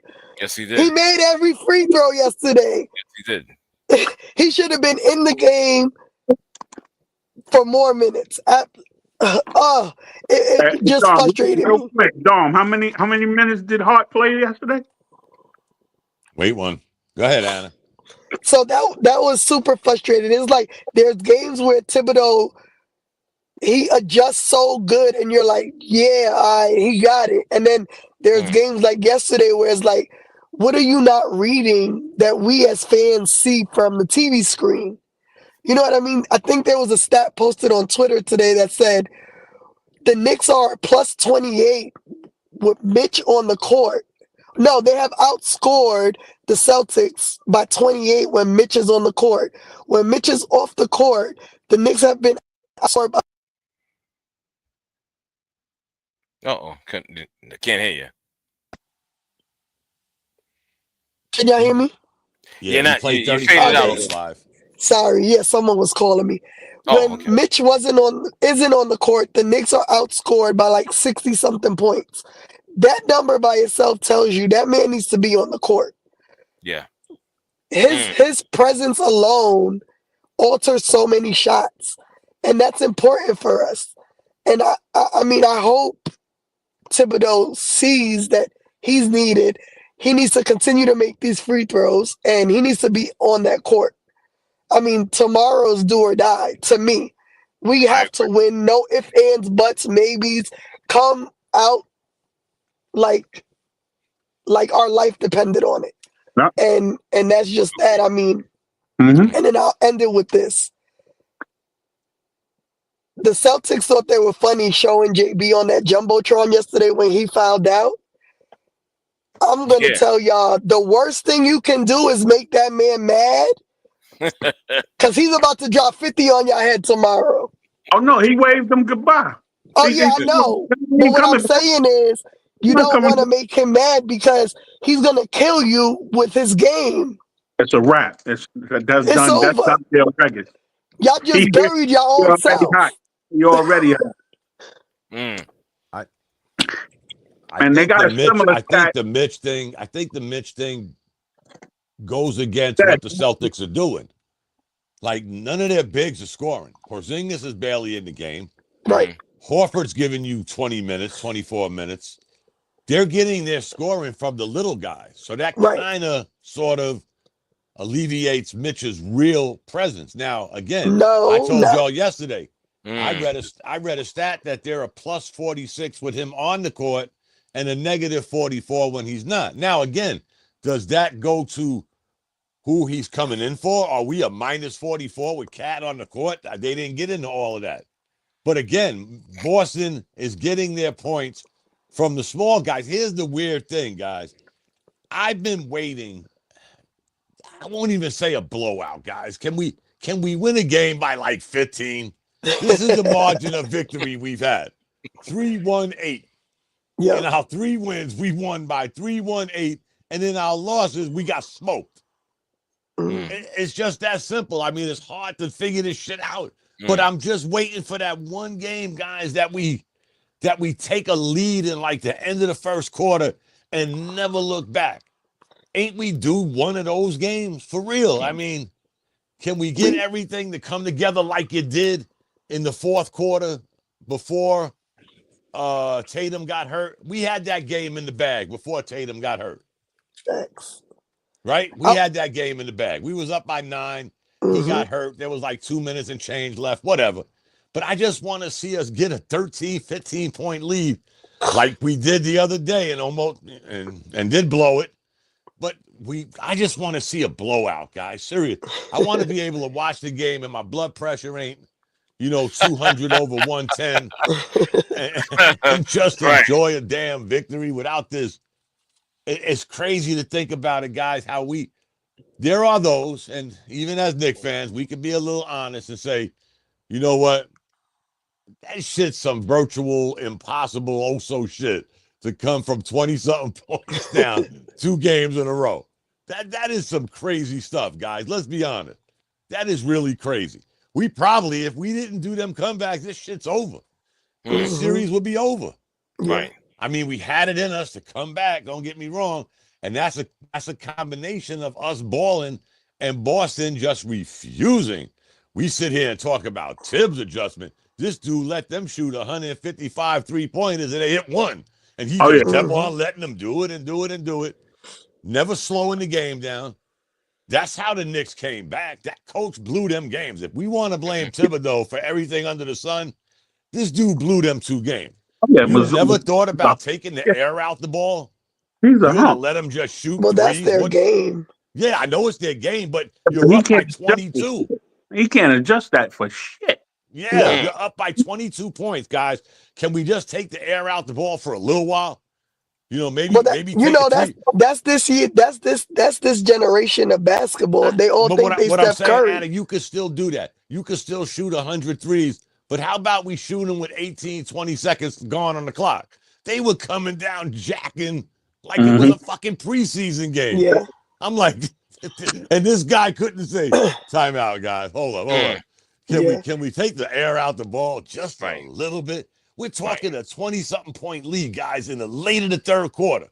That shit's a wrap on any other night, man, with any other team. They're taking the air out the ball.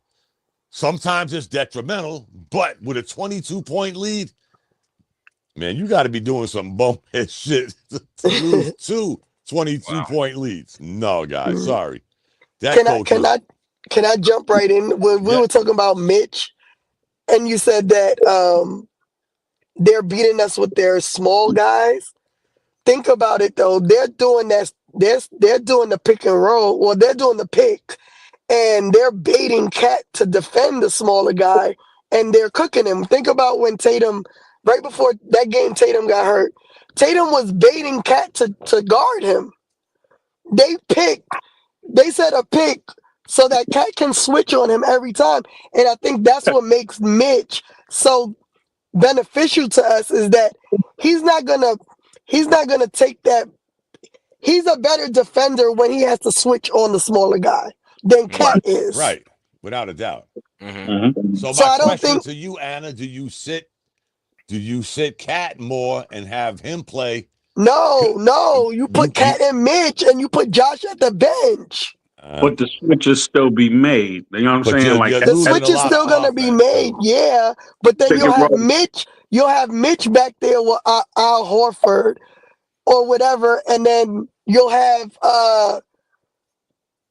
you'll have Mitch defending the guard on the pick, and then you'll have Cat with Al Horford.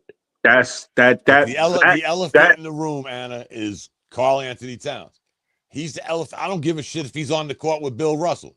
He's the elephant in the room. You notice what they're doing with him. What did Boston do last year to win that championship? They went at Dallas' weakest defender, Luka Doncic. They went at him until they broke his back and won the series. That's what they'll do. That's what they're doing to Towns. And I say this all the time, guys, and I am a Knicks fan. Y'all know that. The thing that's really puzzling to me, and I never saw it before, our 2 best offensive players are our 2 worst defensive players. They constantly go at them because they're not that good on defense. Yeah. I love Thibodeau. I don't know what Thibodeau was thinking about putting Brunson on Brown.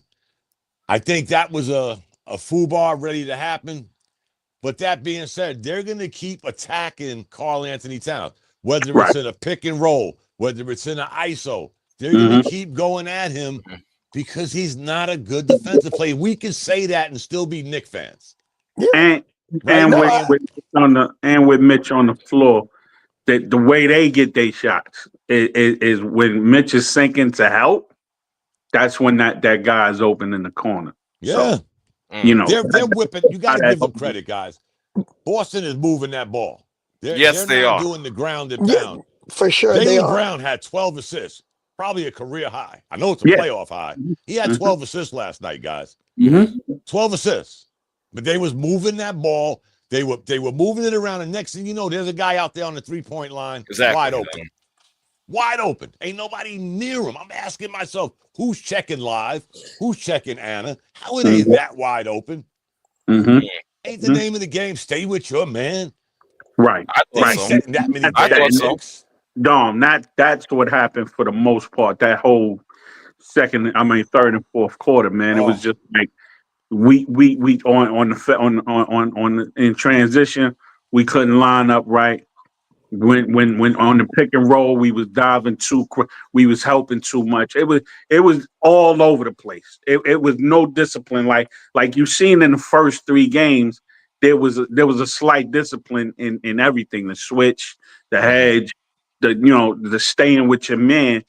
But last night, that third and fourth quarter, man, the pressure bust pipes, and Yeah. everybody was all over the place. And again, to what I'm saying, the credit to Cat and Mitch in there. I think that last night was them playing the longest together. And it still didn't work because Missoula is smart enough to set up that play when they got to set it up. That Mitch is nowhere near that play, right?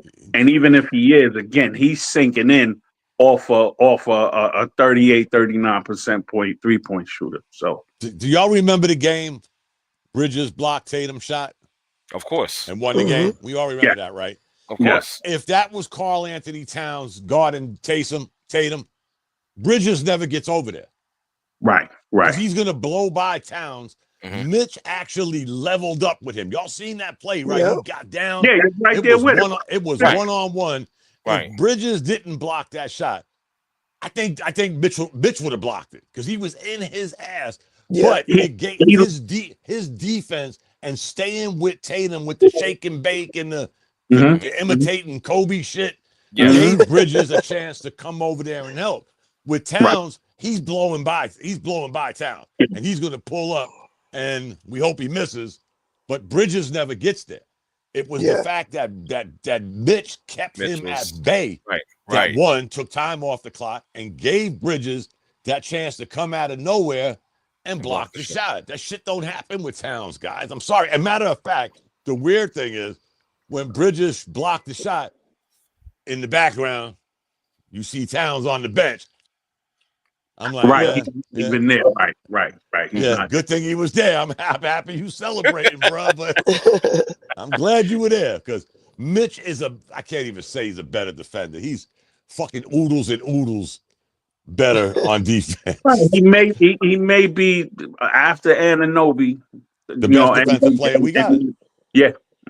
And maybe is like the best we got. And the weird thing is, guys, I always say this, we're all Knicks fans. There was a time Mitch couldn't guard the perimeter. There was a time Jason Tatum would have blew by Mitchell Robinson out in the open. But he learned how to lock in. Say what you want. Me and Live had bad mouthed this dude for 5 years. Yeah, we got to get rid of this clown. He can't shoot. It's 4-on-5 on offense. Okay, he has his. Don't do my guy like that. He has his moment. Listen, Mitch was my favorite Knick. When he first came to the Knicks, favorite Knick. He was blocking threes. He was diving on. You know what I'm saying? But and then we would see these goofy ass summer films. YouTube videos.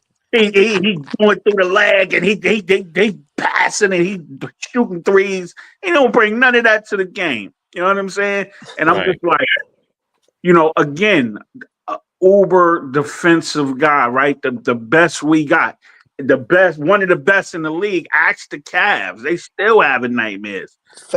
Mitch, you understand? Not to mention what he brings on the offensive boards. Something else Towns don't do because Towns is too busy on the perimeter to get an offensive rebound. Hold on, Dom. Is that fair? I mean, is that really It is fair? what it is. I mean, I'm seeing this guy get I double. think it's fair on the offensive board. Yeah. Defensive boards is different. Oh, yeah, Okay. he gets his defensive rebound. He ain't getting no offensive rebounds because he's on the perimeter. Like I asked y'all last night, and Anna wasn't there.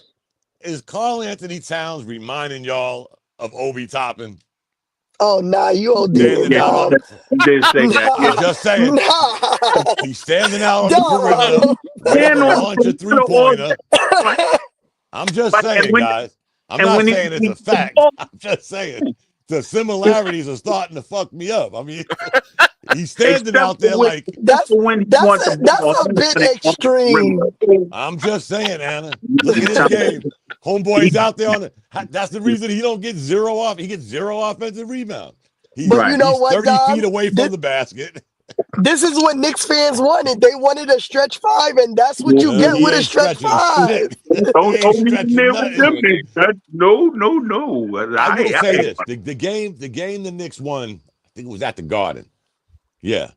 They won that game based on what we did all year.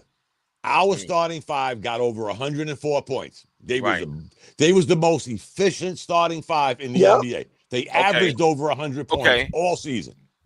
But that was the only game we really kind of put all that together. We haven't had a game where they all did that in the whole series. It's going to be tomorrow. We're going to speak that into existence. We're going to speak that. We're going to manifest that. I will say this in honor of my brother Steve. They already jacked up the damn Subway Series because now they got to play a game 6 on Friday. If the Knicks lose, they're going to play a game 7 on Sunday. And that's the whole Subway Series down to 2 because y'all couldn't put these clowns to bed. Now you're going to interrupt my Yankees-Mets series. Come on, man. Put this shit away tomorrow. Hold on. Speaking of Steve, is he still there, Steve? Yeah, I'm here, man. What's good? All right, just trying to get your take on this Knick discussion and whatnot. I mean, just a continuation of what I said last night. So, yes, sir.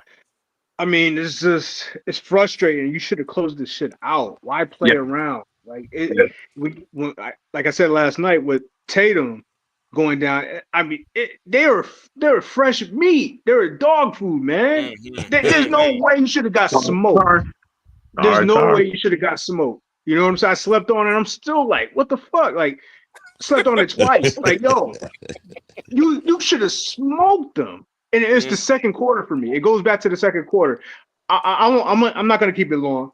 Karl Anthony Towns owes us a big game, man. Like I said that last night. He owes us. He owes us a 40 burger. He owes us a 40 burger and to close out game 6.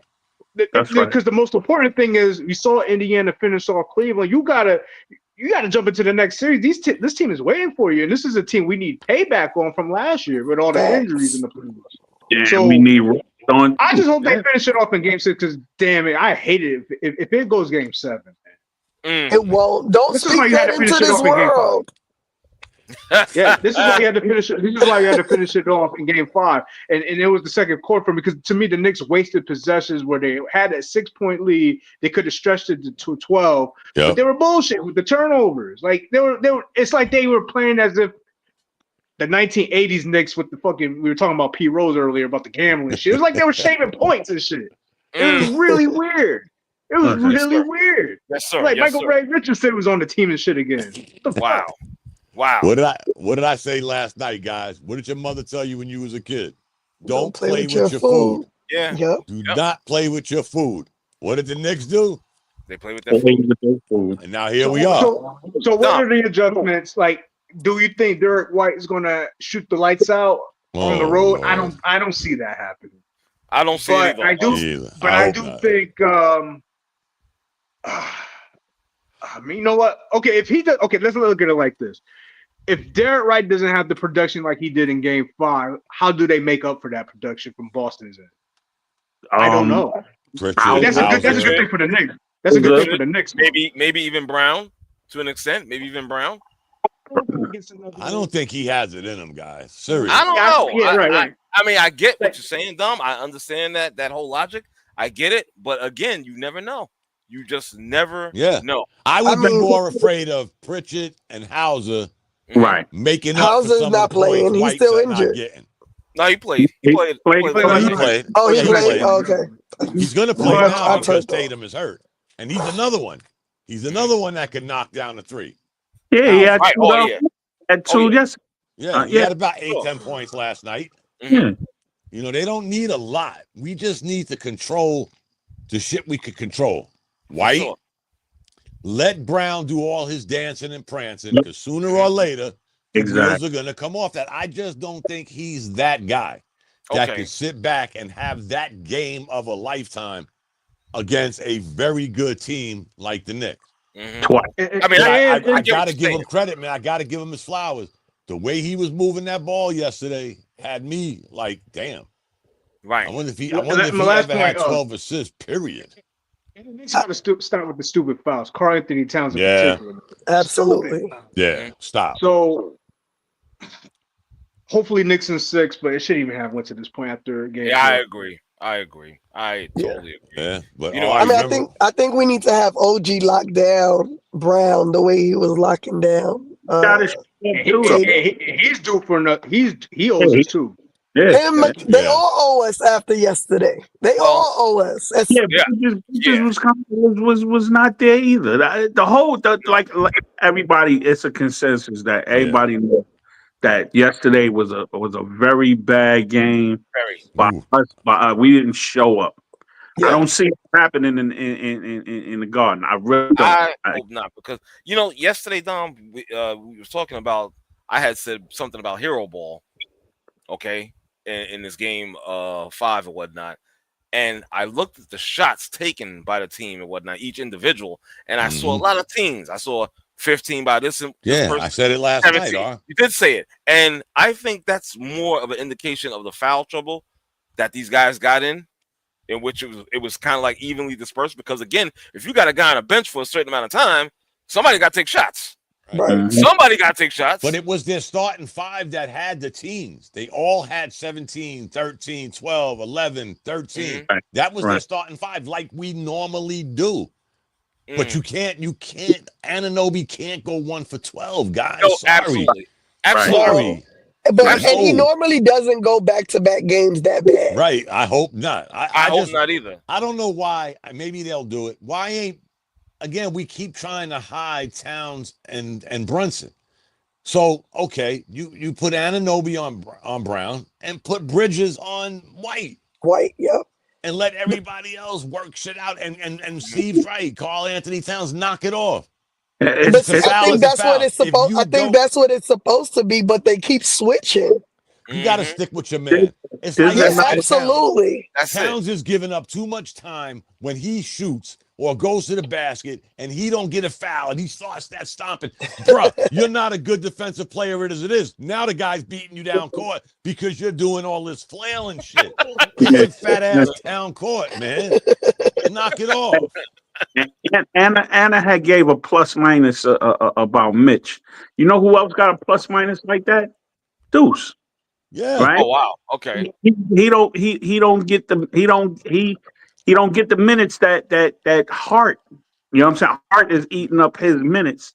Where in all the metrics, Deuce is the better player for that. Not saying that he should be in there over or Hart, right? But the reason for the spacing, right? The reason why you making Luke Cornett look like Olajuwon is because him and Horford is sinking in on Hart. Mm-hmm. You know what I'm saying? So if they not sinking, Cornett is not sinking in off of Deuce like that. You understand what I'm saying? They not leaving Mitch to roam. You understand what I'm saying? The spacing changes drastically when you look at that number. So we need to incorporate that more. Those things need to be incorporated more tomorrow. I just think Hart. Forgive me for saying. I just think he brings so much to what the Knicks' identity is. Oh, for sure. I ain't gonna lie. Deuce is a far better shooter. And it might end there.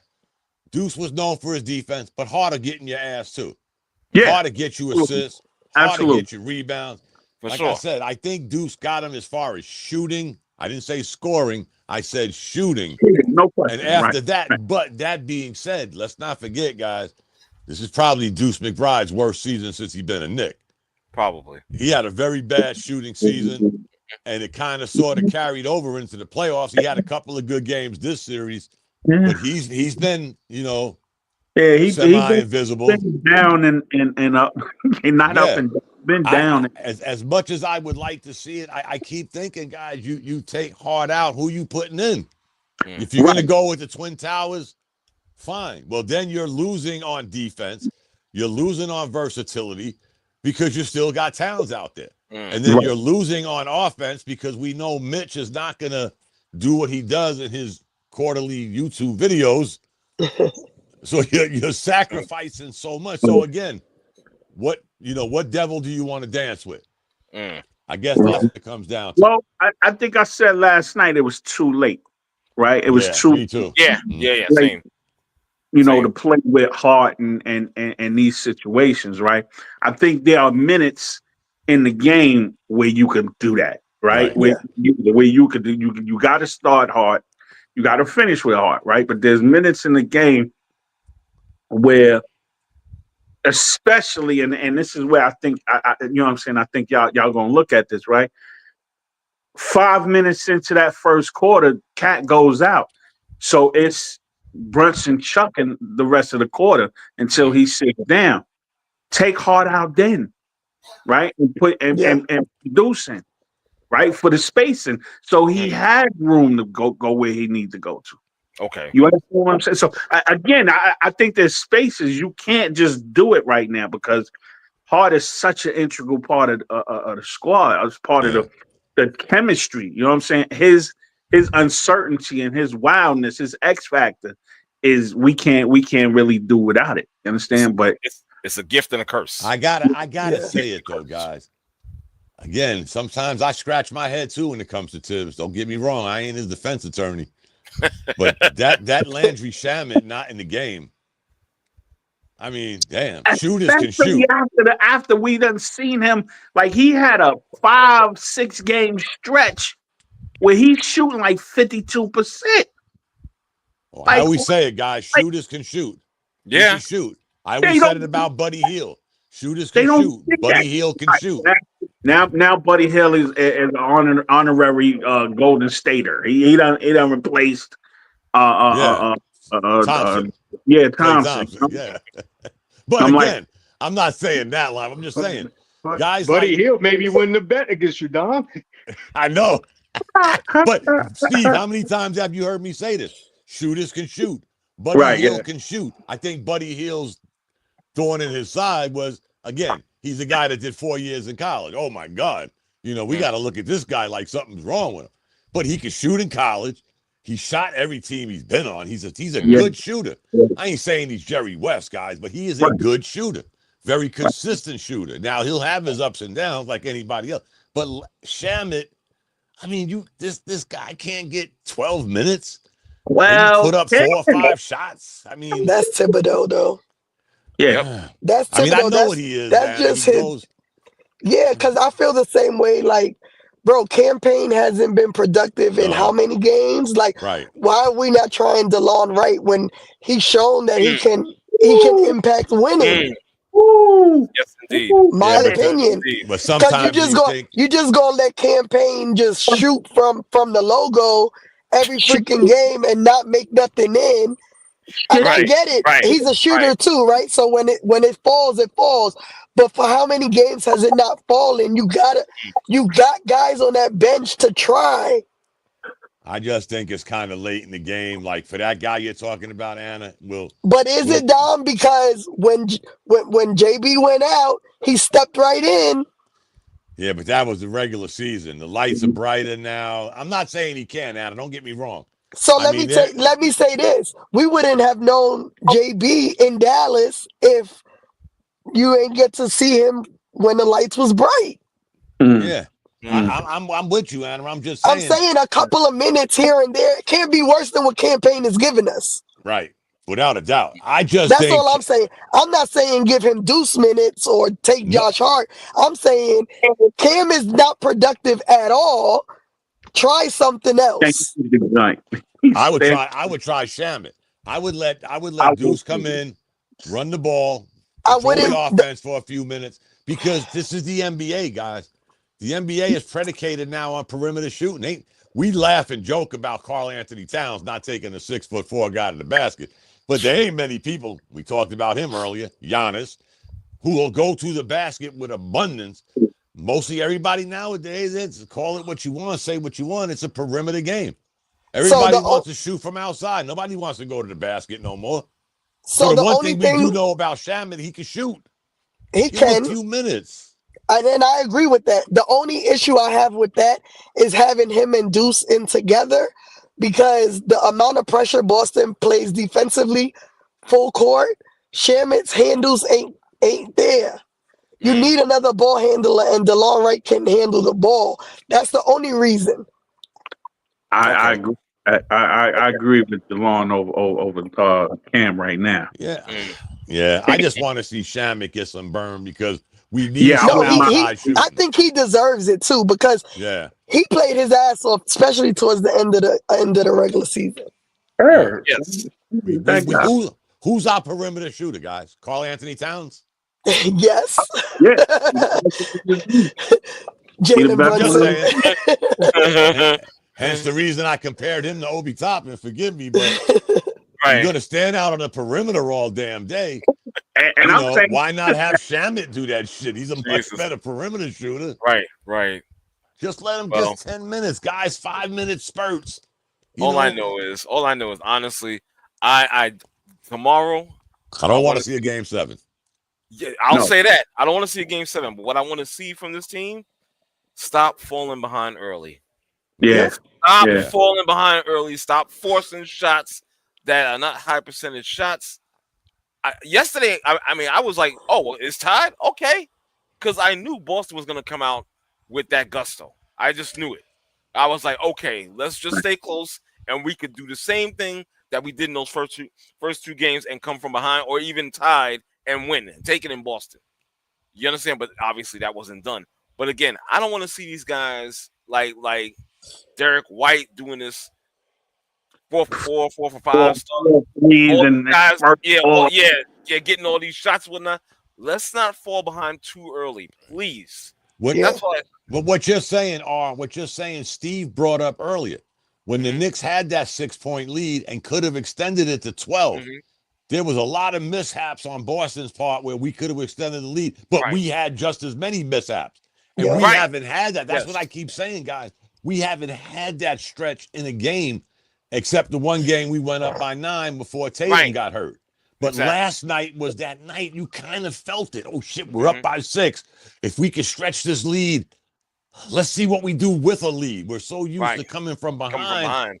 Let's see what we can do. And Steve made a great point. That 6-point lead should have been a 12-point lead, and we should have went into the half up, not tied. We should have been up. And that would have gave us a feeling of, shit, we ain't seen this before. Right. All this heroic shit, man, in the fourth quarter. That come on, guys. It's got to be wearing on you.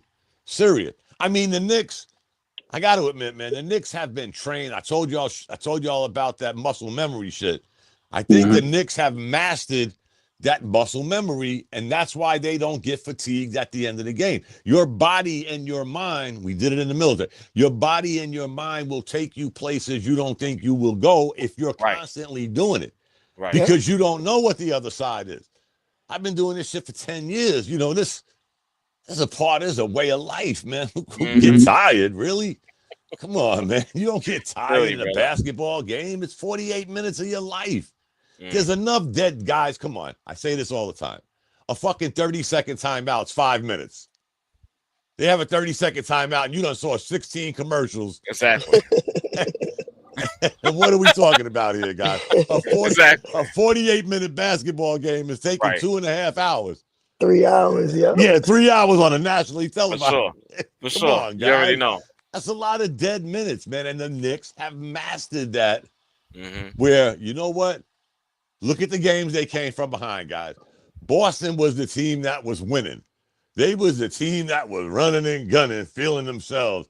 And all of a sudden, when the fourth quarter came and the Knicks went on that run, you saw a lot of Celtics with their hands on your knees, didn't they? Yeah. They was like, oh shit. No, I agree. I think it is part of their game. I think it's part of Tibbs' game plan, to be honest, because he even did it with Detroit. Like, let's see what they gonna throw at us, weather the storm, and then attack.